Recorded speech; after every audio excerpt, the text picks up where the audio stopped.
bella, interessante è che questo è il primo evento a Milano dove c'è la presenza di tutti voi giornalisti delle TV cosiddette istituzionali. Non c'eravamo nel Ma non così come dire, non così tutti schierati come oggi. sommato grazie a Fabio, dai.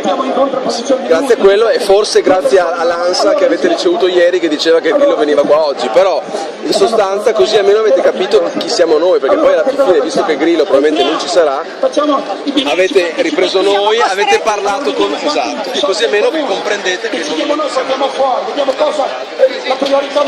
Grillo è un portavoce che non siamo noi. Poi può darsi anche che voi giornalisti, come cittadini, vi siate incuriositi e siate venuti a vedere la nostra manifestazione.